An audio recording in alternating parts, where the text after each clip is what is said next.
Assalamualaikum warahmatullahi wabarakatuh. Yang saya hormati Pak Asri dan Bapak Ibu perwakilan Dinas Pendidikan Kota Samarinda, Mas Fajar dan jajaran PT Nutrifud yang hadir pagi ini, serta Bapak Ibu Kepala Sekolah Dasar di Kota Samarinda. Tadi Mas Fajar sudah sampaikan, saya akan membahas tentang dampak pergeseran metode belajar daring yang saat ini sedang kita alami sama-sama nih Bapak Ibu. Tema yang utamanya akan kita bahas hari ini adalah dampak pergeseran metode belajar daring. Karena sebelum kita mendalami apa yang harus kita lakukan pada situasi ini, kita perlu tahu dulu nih sebenarnya situasi yang sedang kita alami itu. Sebelumnya izinkan saya memperkenalkan diri sedikit, tadi sudah disampaikan juga. Nama saya adalah Nesa, saya psikolog pendidikan yang juga adalah edutech specialist dari Websis for Edu. Websis for Edu sendiri adalah konsultan adopsi teknologi untuk pendidikan. Jadi kegiatan kami adalah memberikan pelatihan, workshop, dan juga konsultasi seputar keterampilan penggunaan teknologi dalam baik bagi siswa maupun kepada guru gitu ya. Secara umum dulu saya ingin membahas bahwa pandemi ini sekarang yang sedang terjadi itu sebetulnya intinya adalah perubahan. Kita sudah banyak sekali menyaksikan dan juga mengalami perubahan di berbagai aspek kehidupan kita.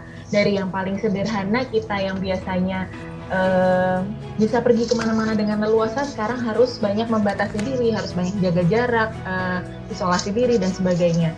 Tapi yang paling besar juga perubahannya dan pasti kita alami sama-sama adalah perubahan dari sisi pendidikan ya, dalam sistem pendidikan ini. Nah, yang ingin saya ajak Bapak Ibu untuk ingat bersama-sama adalah karena ini merupakan suatu perubahan, maka tentunya butuh proses adaptasi, butuh penyesuaian diri, dan penyesuaian ini hasilnya nanti sangat tergantung antara satu orang dengan orang lain, antara satu sekolah dengan sekolah lain. Ketika kita bertemu suatu tantangan, suatu perubahan, ada orang yang bisa tidak bisa menghadapi tantangan itu, dan itu kuncinya ada pada resiliensi atau faktor ketangguhan dalam diri. Bagaimana kita memandang perubahan ini, apakah kita bisa lihat sisi positifnya dan terus berjuang mendapatkan itu gitu, alih-alih malah sibuk sama segala tantangan yang tidak bisa kita atasi gitu. Dan juga faktor protektifnya, faktor sekitar kita di lingkungan, seperti tadi misalnya ada ini ada kegiatan-kegiatan bagus di luar yang bisa membantu adik-adik kita, untuk anak-anak kita untuk tetap semangat belajar.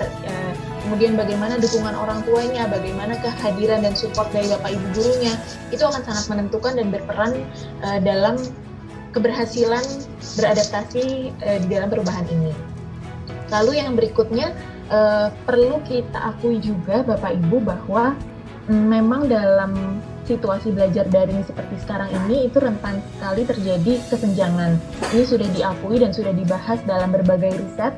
Memang ternyata kondisi belajar daring ini kan sangat tergantung dengan situasi supportnya ya, dukungan yang dari segi teknis maupun dari segi orang-orang di sekitar seorang anak itu. Jadi ternyata dari riset itu ditemukan bahwa memang anak-anak dari keluarga yang mampu itu belajarnya ternyata 30% lebih lama di rumah. Jadi waktu mereka untuk belajar di rumah itu lebih bisa dipertahankan kayak dulu seperti di sekolah.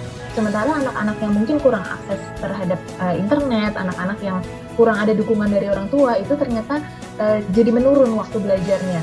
Ini kalau kita lihat dari waktu saja, dari segi kuantitas, ini bisa membuat kesenjangan yang tentunya semakin terakumulasi ya, semakin banyak ketika nanti kembali ke sekolah setelah sekian bulan belajar di rumah. Ternyata anak-anak dari keluarga yang kurang mampu mungkin jadi tertinggal, bisa sampai berhari-hari waktu belajar gitu ya, atau bahkan berbulan-bulan waktu belajar secara akumulatif. Tapi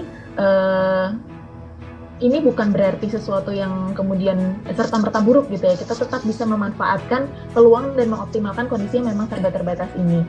Lalu Bapak Ibu, perubahan secara umum yang terjadi itu adalah peran teknologi sekarang menjadi semakin sentral. Kita semua lihat, dan terutama kami dari Websis for Edu yang menyaksikan sendiri dan mendampingi sendiri Bapak Ibu guru, itu melihat bahwa adopsi teknologi dalam pendidikan itu menjadi sangat terakselerasi.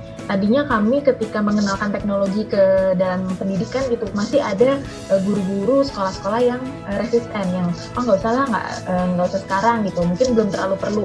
Tapi ketika ada pandemi, ketika harus belajar dari rumah, ternyata mau tidak mau semua langsung dalam waktu 1 bulan 2 bulan semua langsung belajar dan langsung jadi sudah pernah gitu ya menggunakan teknologi untuk melakukan kegiatan belajar mengajar.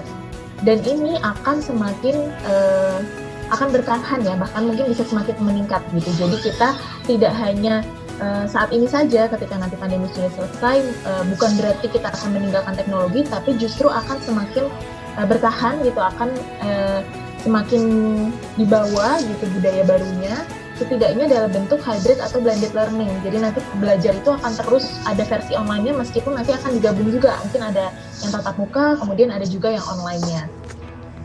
Ini perubahan secara umum yang kita semua sama-sama rasakan dalam dunia pendidikan.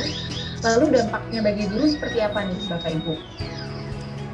Nah, ketika kita membahas dampak, lagi-lagi ya Bapak Ibu, kita harus mengakui ada dampak-dampak yang negatif, tapi alangkah baiknya kalau kita bisa sama-sama fokus ke dampak-dampak yang positif.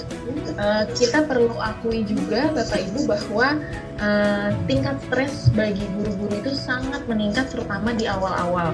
Saya banyak sekali dapat cerita-cerita dari guru langsung maupun dari kepala sekolahnya, atau melihat sendiri bahwa memang guru ini menjadi salah satu pihak yang paling terdampak gitu ya. Mereka masih harus memenuhi tuntutan kurikulum, waktu itu belum ada penyesuaian kan, jadi tuntutannya tetap tinggi, tapi habis itu banyak hambatan teknisnya secara koneksi maupun kemampuan keterampilan penggunaan teknologi. Kemudian situasi belajarnya terutama di SD gini ya, sangat juga tergantung sama kerjasama dari orang tua. Kadang-kadang ada orang tua yang mau bekerja sama, kadang-kadang ternyata ada juga yang sulit diajak bekerja sama, dan itu bisa menambah faktor stres guru juga. Lalu kondisi murid pun sangat berbeda-beda, perubahan desain instruksional juga harus segera dilakukan gitu, tidak bisa sama seperti dulu waktu tatap muka. Jadi banyak sekali faktor-faktor yang menambah tingkat stres guru ketika awal beradaptasi dengan situasi ini. Lalu dari beberapa pendapat pakar, dari hasil riset juga, ternyata banyak guru yang mengalami penurunan motivasi mengajar, terutama kalau guru-guru SD mungkin kan biasa tatap muka dengan murid, melihat berinteraksi langsung, melihat sendiri reaksi mereka, ketularan sama keceriaan mereka. Sekarang ketika mengajar jarak jauh, jadi rasanya tidak ada umpan balik itu, sehingga akhirnya itu berdampak juga ke motivasi mengajar guru. Tapi di sisi lain, Bapak Ibu, yang juga sangat positif yang perlu kita syukuri dari pandemi ini adalah kesiapan dan motivasi guru untuk mengadopsi teknologi itu juga jadi jauh lebih meningkat. Saya melihat sendiri guru-guru terlepas dari usianya, mau yang senior, mau yang masih muda, kemudian yang tinggal di kota besar maupun di daerah-daerah, yang secara finansial mampu ataupun yang mungkin agak kesulitan, itu semuanya jadi awalnya mungkin terpaksa ya, tapi akhirnya jadi siap dan jadi bisa mengadopsi teknologi dalam pembelajaran. Jadi ada sedikit gambar dari hasil-hasil pelatihan kami melatih guru, itu banyak sekali yang langsung bisa menghasilkan karya-karya digital, bahan-bahan ajar digital sebagai bentuk dari perubahan mereka tadi, penyesuaian mereka untuk belajar jarak jauh. Sama dari sekolah itu adalah memberikan struktur dalam keseharian anak. Anak tahu dia bangun jam 6, berangkat sekolah setengah 7, masuk jam 7, kemudian harus di kelas sampai dengan jam 10 gitu misalnya, terus nanti baru istirahat. Dia tahu strukturnya dan itu mempersiapkan dia secara otak juga nih, secara kognitif. Oke, ini saatnya dia menyerap materi, saatnya dia memperhatikan pelajaran. Dan struktur yang seperti itu sangat perlu dipertahankan ketika ada di rumah. Jadi Bapak Ibu tetap perlu memberikan murid-murid ini imbauan gitu, kalau bisa mereka punya tempat khusus untuk belajar di rumah, dan waktu belajarnya pun sebaiknya tetap ada terjadwal, meskipun itu tidak selalu harus dari guru. Jadi bisa saja jadwalnya mungkin murid yang tentukan sendiri, materi sudah diberikan, mereka tinggal nonton gitu misalnya video pembelajarannya, tapi tetap ada jadwalnya sehingga tetap ada struktur tadi. Yang kedua adalah koneksi. Koneksi di sini sebenarnya maknanya ganda ya. Yang saya maksud bukan koneksi internet, walaupun itu juga penting, tapi adalah keterhubungan atau rasa kedekatan gitu, kelekatan antara guru dengan murid maupun murid dengan murid. Jadi penting sekali untuk tetap ada waktu yang didedikasikan untuk membangun kedekatan dengan murid supaya murid-murid merasa senang, merasa nyaman, merasa tenang dulu ketika mau belajar. Ini perlu ada waktu untuk khusus seperti ini. Jadi kita tidak selalu fokus kepada target-target kognitif yang harus belajar apa saja, tapi juga kita perhatikan mereka secara emosional. Yang ketiga yang perlu dipertahankan atau perlu diusahakan adalah ketersediaan akses bagi semua murid. Jadi kita semua perlu pastikan semua murid bisa mengakses materi. Jangan sampai materi ini hanya bisa terakses oleh misalnya murid-murid yang koneksi internetnya bagus, misalnya materi-materi yang filenya sangat besar sehingga membutuhkan koneksi internet yang sangat stabil, sangat bagus gitu. Lalu yang terakhir yang perlu juga dipupuk, dibangun itu adalah kerjasama dengan orang tua. Bagaimana caranya orang tua ini bisa sepakat, bisa sadar bahwa mereka perlu terlibat dan perlu juga untuk membantu mengemban peran guru atau peran pendidikan anak di dalam rumah. Nah, berikutnya Bapak Ibu, saya ingin membagikan beberapa praktik baik. Ini saya menjadi penerus saja karena praktik baik ini sendiri sebenarnya berasal dari Bapak Ibu guru lain yang juga sudah mempraktikkan dan sudah melihat hasil-hasil baiknya. Nah, yang pertama terkait dengan tadi mungkin ada masalah murid itu tidak bisa hadir secara online bersamaan. Kadang-kadang ada yang terbatas secara perangkat, terbatas secara koneksi. Jadi mereka nggak bisa hadir nih ketika kita kumpulkan misalnya setiap pagi jam 7 harus Zoom gitu. Kemudian ada juga keluhan-keluhan guru itu sulit mengukur pemahaman karena ujian-ujian yang soal benar salah gitu ya, yang ada jawaban benar salahnya ternyata kita nggak tahu apakah murid mengerjakan sesuai kemampuannya masing-masing sehingga nilai ini merepresentasikan kemampuan mereka. Nah, apa solusinya? Bapak Ibu bisa melatih murid untuk belajar mandiri tadi. Jadi cara yang paling awal mulai dari mana gitu ya, Bapak Ibu bisa memberikan materi-materi belajar itu lebih dulu. Misalnya dalam 1 minggu sudah diberikan di awal minggu semuanya diberikan duluan, lalu nanti baru diberikan jadwal atau murid ini diminta menentukan sendiri jadwal mereka.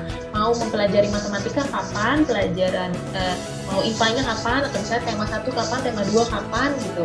Itu mereka tentukan sendiri atau Bapak Ibu bisa tentukan dari sekolah, tapi materinya sudah diberikan di awal dan tugasnya pun bisa diubah ke dalam bentuk proyek jangka menengah. Jadi bukan lagi soal-soal ulangan seperti biasanya, tapi project based learning. Ada proyek yang murid perlu lakukan sebagai integrasi beberapa mata pelajaran supaya kegiatan belajarnya itu juga lebih otentik, pengukurannya pun lebih sesuai dengan kemampuan murid, gitu, lebih mencerminkan kemampuan murid. Yang berikutnya ada praktik baik yang juga sangat bagus. Ini adalah sesi sapa. Jadi kalau Bapak Ibu mungkin menghadapi situasi murid-murid itu bosan, mereka tidak termotivasi belajar, ada beberapa murid juga yang mungkin sering tidak hadir, sulit dijangkau karena kesulitan koneksi gitu.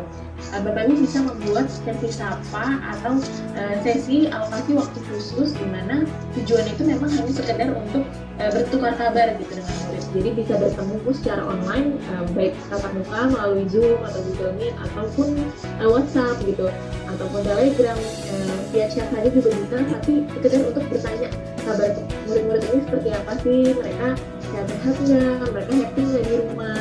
Jadi kita perhatikan mereka secara emosional juga.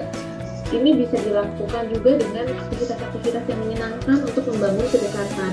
Jadi kalau cerita yang pernah saya dengar dari salah satu Bapak Ibu itu di SD gitu ya, murid-murid diajak kumpul di Zoom untuk semacam pesta kostum. Jadi mereka disuruh pakai kostum yang seru gitu buat mereka, atau misalnya suruh pakai topi yang segala macam rupa, hanya untuk saling bertukar kabar aja. Yang penting senang-senang ketemu, mereka rasa happy dulu, baru setelah itu kita pikir soal belajarnya.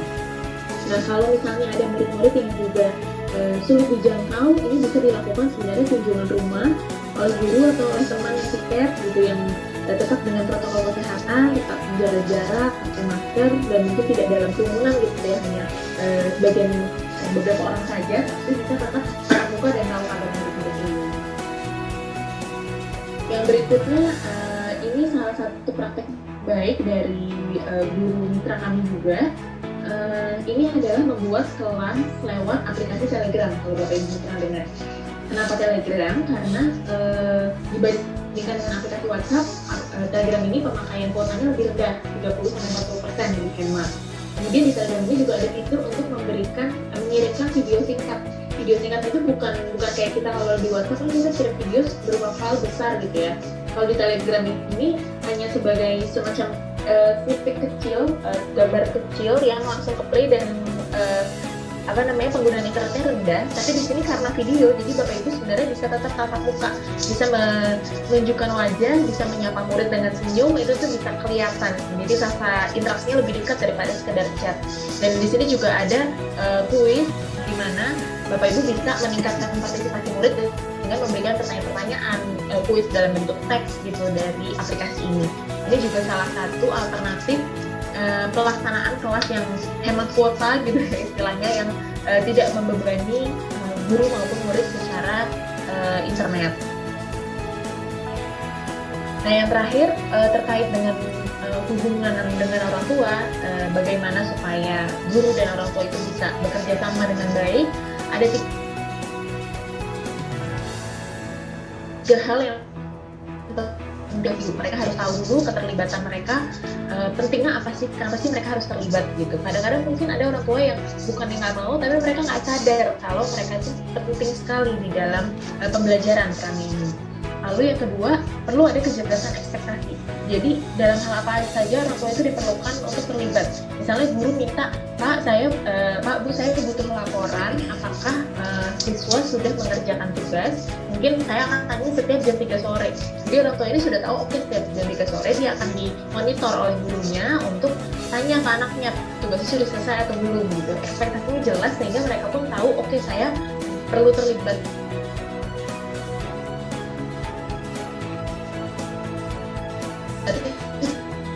Jauh ini berkomunikasi itu selalu dengan empati dan apresiasi. Kita sebagai guru perlu memahami kesulitan orang tua, mungkin ada yang sambil bekerja, ada yang prioritasnya lain gitu, dan kita harus tetap menghargai apapun usaha yang sudah mereka lakukan untuk terlibat. Karena tadi kondisinya mungkin beda-beda gitu ya. Di sini ada salah satu praktik baik dari guru mitra kami juga, sekolah itu bikin video yang isinya tuh surat rasa terima kasih dari para guru kepada orang tua karena telah membantu terlibat dalam pembelajaran murid-murid di rumah. Jadi dengan membuat video ini saja tuh orang tua udah ada terharu gitu, udah pada senang karena ambil apresiasi. Kira-kira itu Bapak Ibu beberapa praktik baik yang mudah-mudahan bisa memberikan inspirasi. Saya di sini hanya sebagai penerus pesan. Ini adalah praktik-praktik baik yang juga diinisiasi juga dilakukan oleh sesama guru, sesama kepala sekolah. Mungkin nanti kalau misalnya ada yang Bapak Ibu ingin tahu lebih lanjut, ingin perjelas, boleh ditanyakan